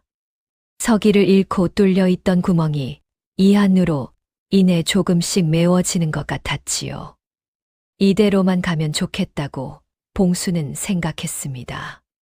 하지만 세상은 그리 호락호락하지 않았지요. 가짜 평온은 오래가지 못하는 법이었습니다. 어느 날 덕삼의 약방에 낯선 사내 둘이 찾아왔지요. 검은 도포를 입은 사내들이었습니다. 마을 사람들은 약을 사러 온 장사치인 줄 알았지요. 약방 안에서 무슨 이야기가 오갔는지 아무도 몰랐습니다. 사내들이 떠난 뒤 덕삼의 얼굴은 굳어 있었지요. 덕삼이 마을 뒷산에 올라 멀리 봉순의 초가집을 내려다보았습니다. 마당에서 이한이 장작을 패고 있었고 봉순이 빨래를 널고 있었지요. 두 사람이 무슨 이야기를 나누었는지 이한이 웃었고 봉순도 웃었습니다. 평온한 풍경이었지요. 덕삼이 중얼거렸습니다. 봉순 누이, 미안하오. 바람이 그 말을 삼켜버렸지요. 그로부터 11해가 더 흘렀습니다. 덕삼의 밀서를 받은 조태갑은 섣불리 움직이지 않았지요. 봉황수만으로는 확신할 수 없었고 잘못 건드렸다가 소문이 퍼지면 오히려 자신의 영모가 드러날 수 있었기 때문이었습니다. 조태갑은 덕삼에게 명했지요. 확실한 증거가 잡힐 때까지 곁에서 지켜보라고. 그 사이 이하는 22 청년이 되어 있었지요. 뼈만 앙상하던 아이는 어느새 키가 훤칠하게 자랐고 이목구비가 또렷하여 마을 처녀들이 눈길을 주는 사내가 되었습니다. 하지만 이한의 눈빛은 여전히 조용했지요. 봉순의 곁에서 글을 읽고 마을 사람들의 소장을 써주고 서당 아이들에게 글을 가르치며 살았습니다. 봉순은 46이 되었지요. 은가락지를 판 뒤에도 장이 서는 날이면 노비 시장을 기웃거렸습니다.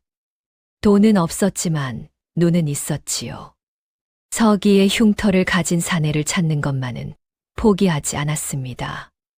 허리가 조금 굽었고 머리카락에 흰 가닥이 섞여 있었습니다. 하지만 봉순의 눈은 여전히 깊고 맑았지요. 그해 가을 어느 날이었습니다.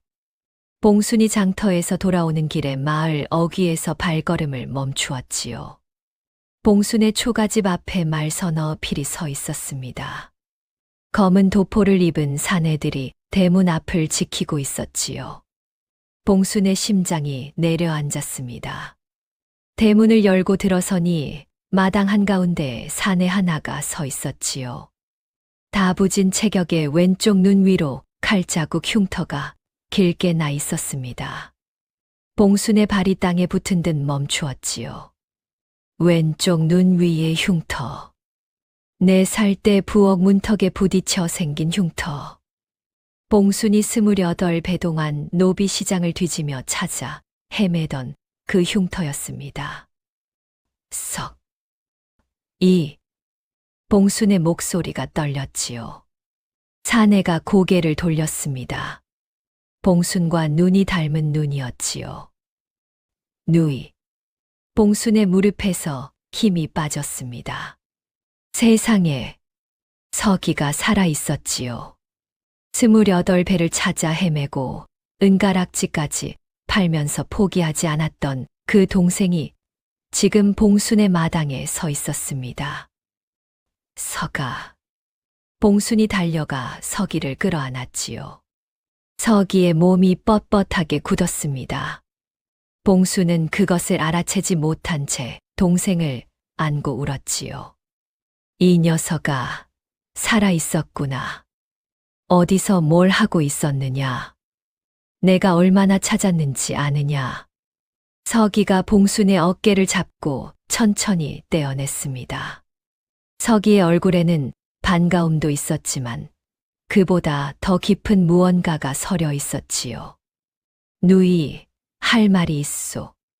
봉순이 눈물을 닦으며 서기를 바라보았지요. 그래, 무슨 말이든 해라.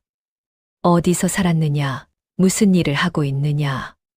서기가 입을 열기 전에 방문이 열렸습니다. 이한이 방에서 나왔지요. 이한은 마당에 선검은 도포의 사내들을 보는 순간 얼굴이 하얗게 변했습니다. 숨이 막힌 듯 한 발짝 물러섰지요. 서기의 눈이 이한에게 향했습니다. 저자가 그자요? 봉순의 표정이 달라졌지요. 서가, 무슨 말이냐? 서기가 한 걸음 다가서며 말했습니다. 목소리가 단단했지요. 누이, 그 아이를 넘기시오. 봉순이 서기 앞을 막아섰습니다.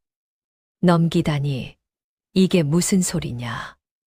누이가 노비시장에서 사온 그 아이는 보통 아이가 아니오. 나라에서 찾고 있는 아이요. 봉순의 머리가 하얘졌지요. 서가, 너 지금 무슨 짓을 하는 것이냐? 서기의 눈이 흔들렸습니다. 하지만 목소리는 흔들리지 않았지요.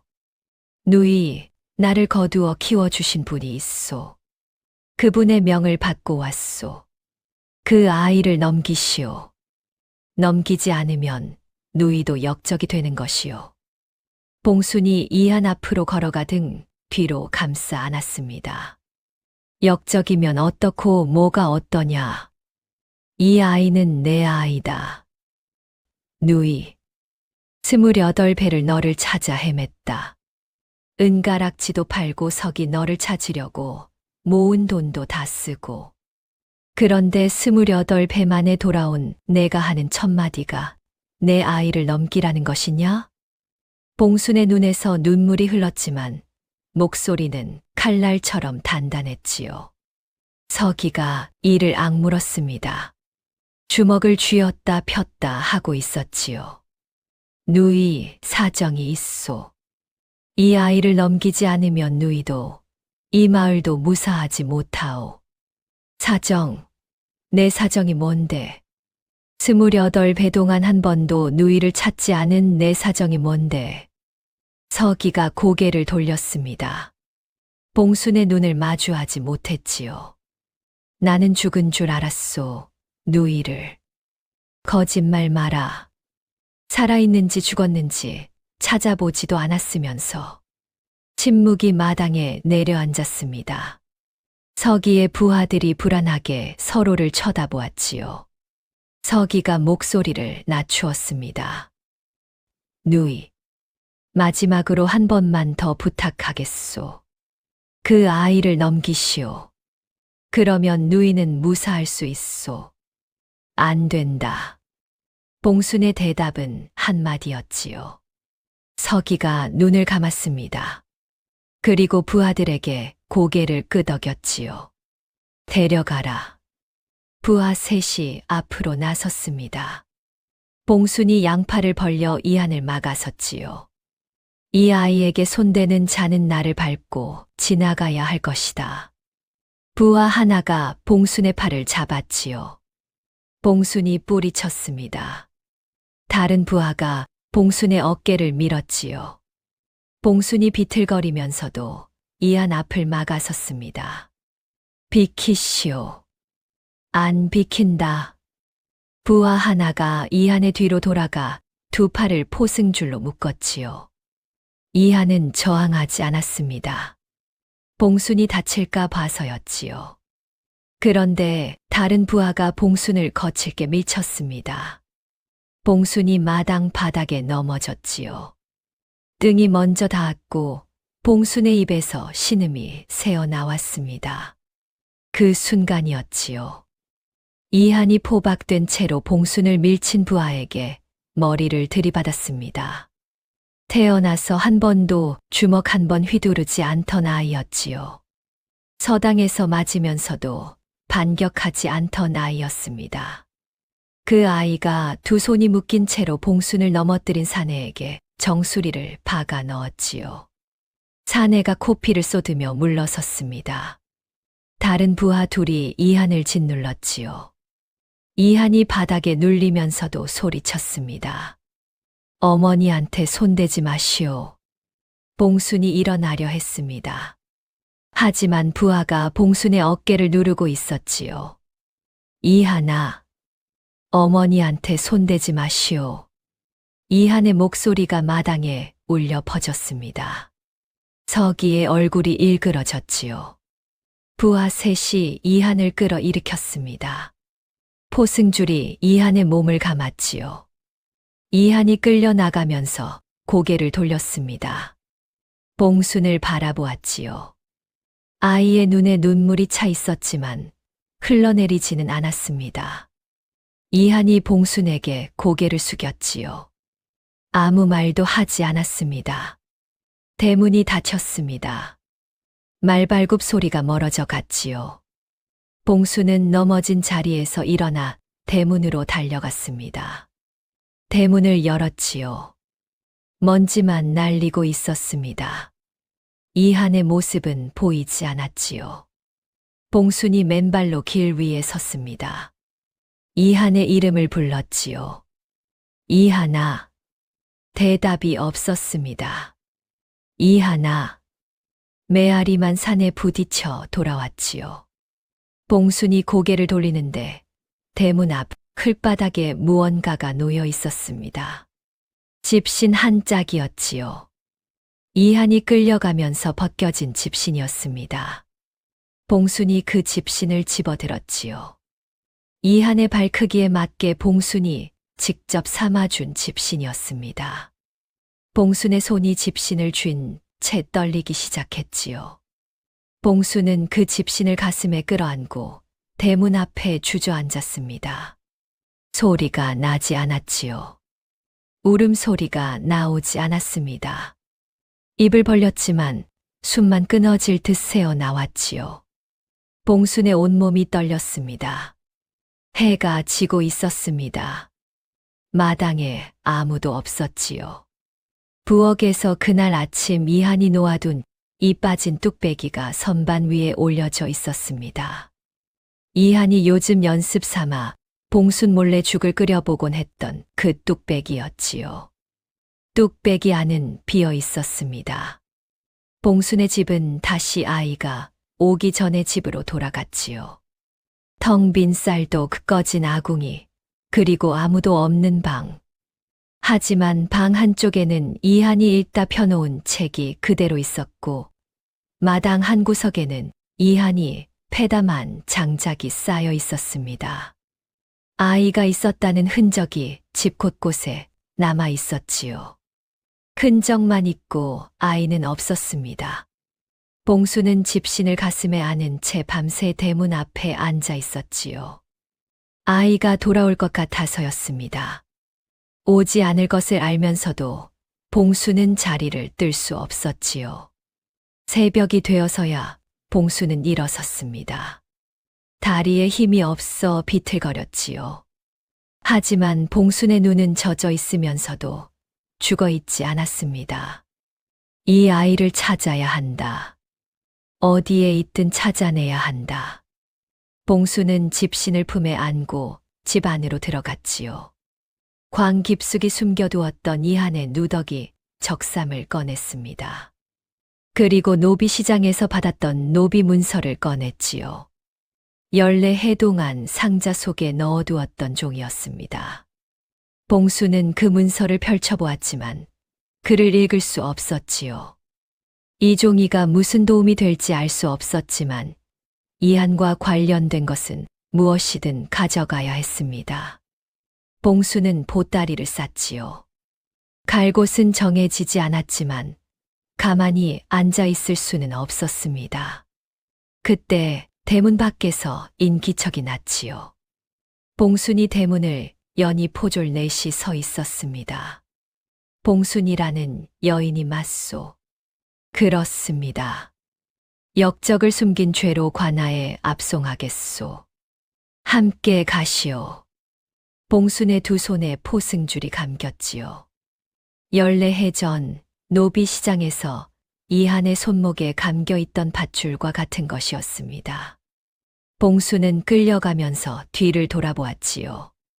허물어진 대문 앞에 이한의 집신 한 짝이 놓여 있었습니다. 가져가지 못한 집신이었지요. 봉순의 입술이 떨렸지만 울지 않았습니다. 울 겨를이 없었지요. 관아 옥사는 차갑고 어두웠습니다. 봉순은 축축한 흙바닥에 앉아 있었지요. 포승줄에 묶인 손목이 벌겋게 부어 있었습니다. 하지만 봉순이 느끼는 것은 손목의 통증이 아니었지요. 이한이 어디에 있는지, 무사한지, 밥은 먹었는지, 그 생각뿐이었습니다. 역적을 숨긴 죄라고 했지요. 이한이 역적이라면 봉순도 역적이었습니다. 옥에 갇힌 지 사흘째였지요. 아무도 찾아오지 않았습니다. 마을 사람들이 올 리가 없었지요. 역적의 이름에 엮이면 그 사람까지 위험해지는 세상이었습니다. 봉순은 벽에 등을 기대고 눈을 감았지요. 오 노인의 목소리가 떠올랐습니다. 사람을 볼 때 겉을 보지 말고 손을 보아라. 그 손이 누구를 위해 닳았는지를 보면 그 사람의 됨됨이를 알 수 있느니라. 봉순은 자기 손을 내려다보았지요. 바늘 자국이 겹겹이 박힌 손. 칡뿌리를 캐느라 굳은 살이 박인 손. 아이의 옷을 찢고 죽을 끓이고 이마를 닦아주던 손이었습니다. 이 손이 누구를 위해 닳았는지 봉순은 알고 있었지요. 이하나, 어머니 손은 너를 위해 닳았다. 봉순이 나직이 중얼거렸습니다. 후회는 없었지요. 넷째 날 밤이었습니다. 옥 밖에서 인기척이 났지요. 봉순이 고개를 들었습니다. 철창 너머로 익숙한 얼굴이 보였지요. 서기였습니다. 서기가 옥 앞에 서서 봉순을 바라보고 있었지요. 달빛 아래 서기의 얼굴이 일그러져 있었습니다. 누이. 봉순은 서기를 바라보았지요. 28배를 찾아 헤맨 동생이었습니다. 그 동생이 봉순의 아이를 빼앗아 갔지요. 원망이 치밀어야 했습니다. 하지만 봉순의 입에서 나온 말은 달랐지요. 서가, 내가 살아있어서 다행이다. 서기의 눈이 벌겋게 물들었습니다. 주먹을 꽉 쥐었다가 풀었지요. 누이, 내가 잘못했소. 봉순은 대답하지 않았습니다. 나는 내 살에 누이 손을 놓치고 길을 잃었소. 그 뒤로 이 고을 저 고을 떠돌다 인신 매매꾼에게 잡혀 팔리기도 했소. 14살의 조태갑 대감이 거두어 주었소. 그분이 밥을 먹여주고 그를 가르쳐주고 사람으로 대해 주었소. 서기가 말을 이었지요. 그분의 명이 없었으면 나는 진작 굶어 죽었소. 그래서 그분의 명을 거역할 수 없었소. 그래서 내 누이의 아이를 빼앗아 간 것이냐. 서기가 고개를 숙였습니다. 하지만 나는 알고 있소. 그 아이가 누구인지. 봉순의 눈이 커졌지요. 그 아이는 왕세자요. 누이. 14해 전 조태갑 대감이 역모를 일으켜 쫓아낸 왕세자. 봉순의 머리가 하얘졌습니다. 왕세자. 봉순이 노비시장에서 50냥에 사온 아이, 죽을 끓여 먹이고 옷을 지어 입히고 서당에 보내며 키운 아이, 봉순을 어머니라 부르던 아이가 왕세자였던 것이지요. 세상에, 봉순의 입에서 신음이 새어나왔지요. 누이, 조태갑 대감은 그 아이를 죽일 것이요. 살아있는 한 자신의 자리가 위험하니까. 봉순의 눈빛이 달라졌습니다. 서가. 예. 이한이 어디에 있느냐? 서기가 잠시 망설였지요. 조태감, 대감의 저택에 감금되어 있소. 살아있느냐? 아직은. 봉순이 옥 철창을 잡았습니다. 거친 손이 철창을 움켜쥐었지요. 서가, 내가 나를 여기서 꺼내줄 수 있느냐? 서기가 고개를 저었습니다. 그건 내 힘으로는 안 돼요. 하지만 서기가 말을 끊었지요. 한참을 망설이다 다시 입을 열었습니다. 내가 할 수 있는 것이 하나 있소. 서기가 품에서 종이 뭉치를 꺼냈지요. 이것은 조태갑 대감의 영모 증거요. 밀서, 뇌물 기록, 협박 서신. 내가 10년 넘게 모은 것이요. 봉순이 서기를 바라보았지요. 10년 넘게 모았다고? 서기의 눈에 눈물이 어렸습니다. 나도 언젠가는 이것을 써야 할 날이 올 줄 알았소. 다만 그 날이 이렇게 올 줄은 몰랐소. 서기가 종이를 품에 다시 넣으며 말했지요. 내일 관아에 가겠소. 내 입으로 모든 것을 말하겠소. 서가, 그러면 너는 나도 역적에 수하여. 나도 벌을 받아야지요. 봉순의 눈에서 눈물이 흘렀지요. 서가, 그러면 안 된다. 겨우 찾은 동생인데. 누이. 서기가 봉순의 손을 잡았습니다. 철창 사이로 두 사람의 손이 맞닿았지요. 누이가 20년이 넘도록 나를 찾아 헤맨 것을 알고 있소. 은가락지까지 파시면서 나는 그 은혜를 아직 갚지 못했소. 이것이 내가 갚을 수 있는 전부요. 봉수는 울면서 서기의 손을 잡았습니다. 동생의 손은 컸지요. 4살 배기 때 잡았던 그 작은 손이 거칠고 단단한 사내의 손이 되어 있었습니다. 서가, 괜찮다. 너는 도망가라. 멀리 가서 살아라. 서기가 고개를 저었지요. 도망은 이제 그만하겠소. 평생을 도망쳤으니까. 다음 날이었습니다. 관아 마당에 사람들이 모여들었지요. 소문이 퍼진 것이었습니다. 고을 현감이 좌정하고 포졸들이 늘어서 있었지요. 봉순이 포승줄에 묶인 채 끌려 나왔습니다. 그리고 조태갑이 도착했지요. 비단 도포에 옥관자를 찬 당당한 모습이었습니다. 그 뒤에 부하들이 따르고 있었고 그 사이에 이한이 포박된 채 서 있었지요. 봉순이 이한을 보았습니다. 이한이 봉순을 보았지요. 두 사람의 눈이 마주쳤습니다. 이한의 얼굴에 멍이 들어 있었지만 눈빛은 죽어 있지 않았지요. 이 여인은 역적을 숨긴 죄가 있사옵니다. 조태갑이 현감에게 말했지요. 이 아이는 14년 전 영모를 도운 죄인의 자식이옵니다. 여인은 그 사실을 알면서도 숨겨 키웠습니다. 봉순이 입을 열었지요. 저는 아무것도 모릅니다. 노비 시장에서 굶어 쓰러진 아이를 사왔을 뿐입니다. 거짓말이오. 이 여인은 역적과 한패요. 조태갑이 소리를 높였지요. 현감이 이마를 찌푸렸습니다. 그때였습니다. 관아 대문이 열리며 한 사내가 걸어 들어왔지요. 서기였습니다. 조태갑의 얼굴이 굳었습니다. 서기, 내가 왜 여기에?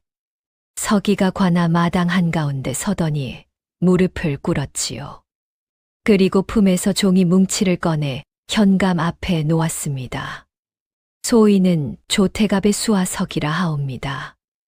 여기 조태갑의 영모 증거를 바치옵니다.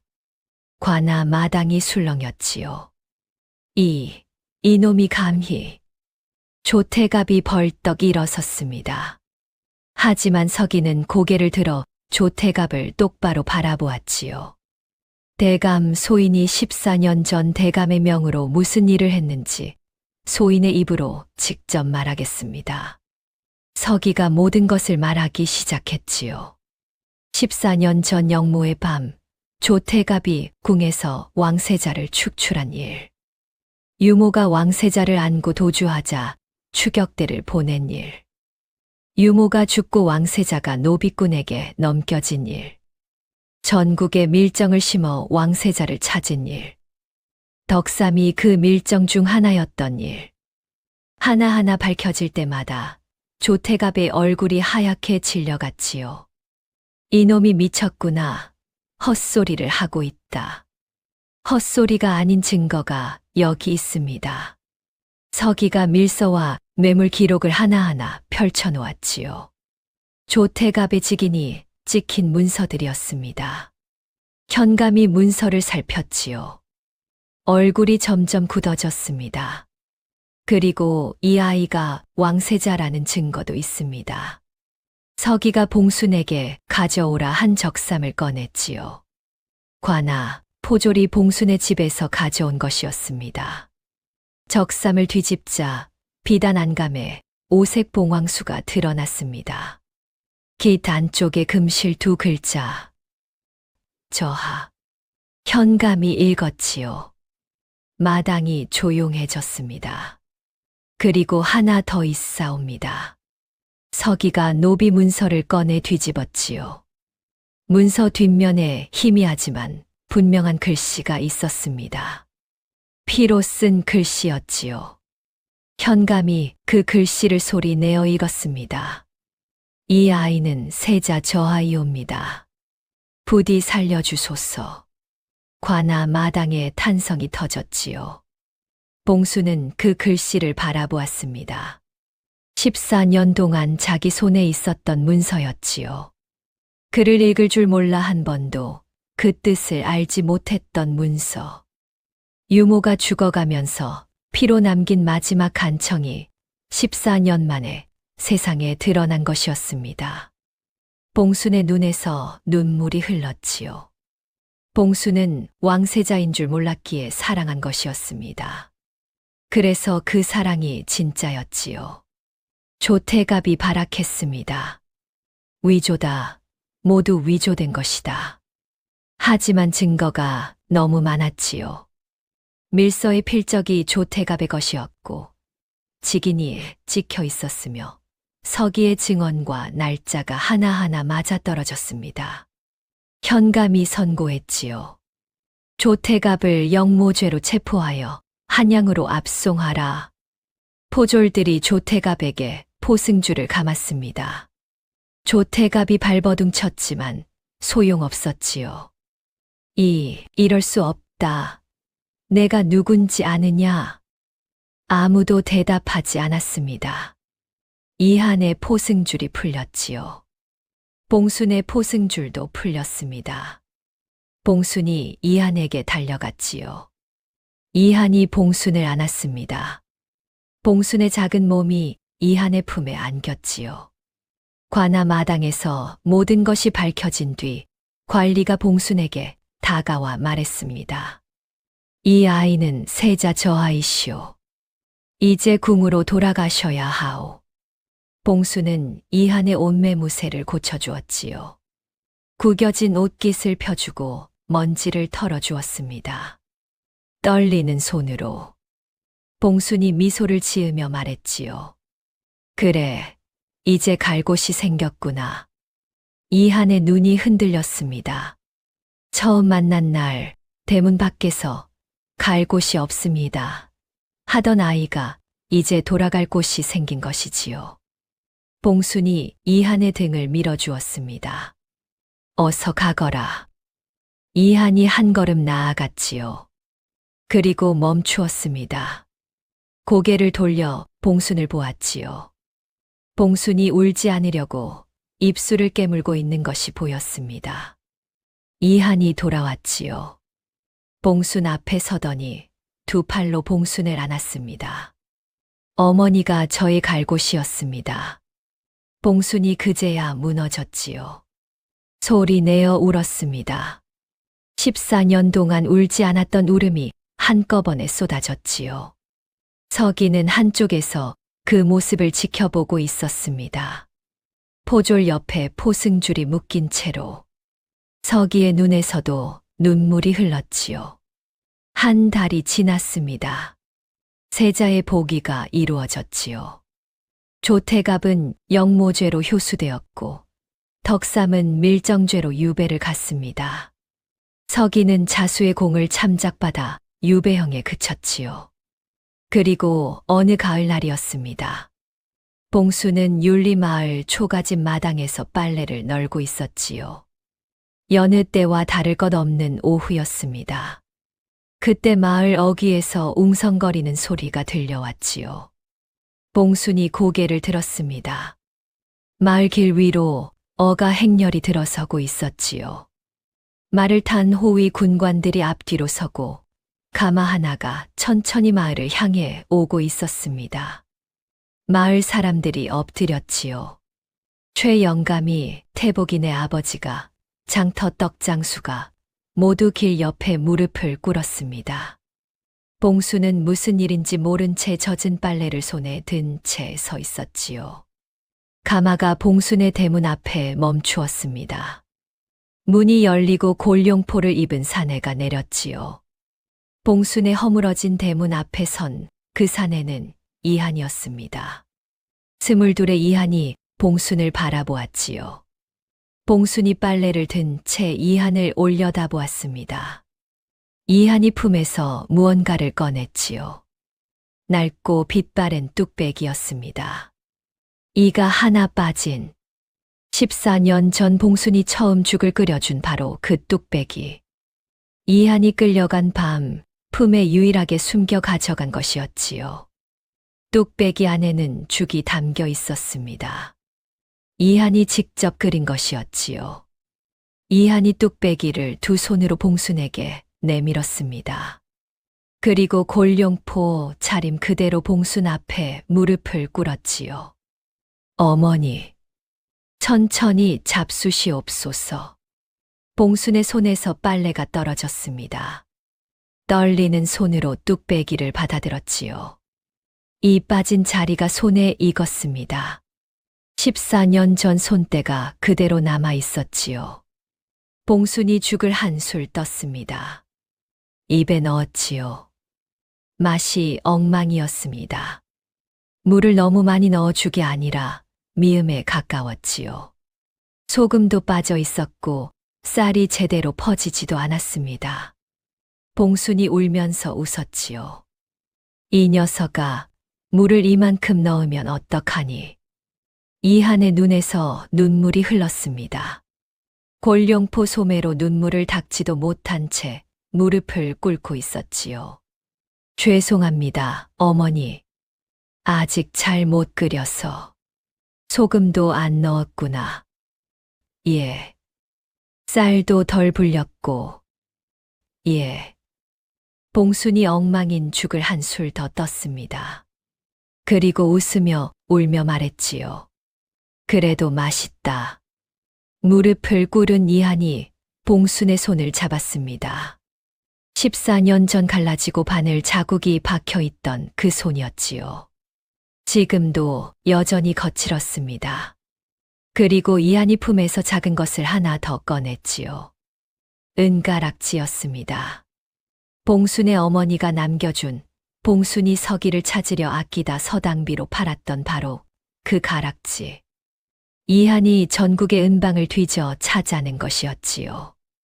이한이 봉순의 왼손 넷째 손가락에 가락지를 끼워 주었습니다. 약속했습니다. 가락지보다 더 좋은 것을 돌려드리겠다고. 봉순이 가락지를 바라보았지요. 어머니의 가락지였습니다. 봉순의 눈에서 쏟아지던 눈물이 더 세게 흘렀지요. 엎드려 있던 마을 사람들이 하나둘 고개를 들었습니다. 최 영감의 눈이 젖어 있었지요. 길가 느티나무 아래에서 오 노인이 지팡이를 짚고 서서 고개를 끄덕이고 있었습니다. 사람을 볼 때 겉을 보지 말고 손을 보아라.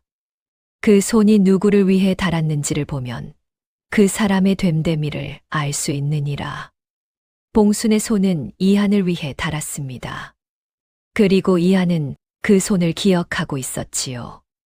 사람의 가치는 태어남에 있지 않습니다. 누구를 위해 손을 닳게 했느냐? 그것이 사람의 가치를 만드는 것이지요.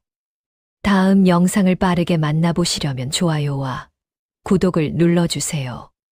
지금 화면에 나오는 더 재미있는 영상들도 함께 해주세요. 그럼 모두 행복한 하루 보내세요. 감사합니다.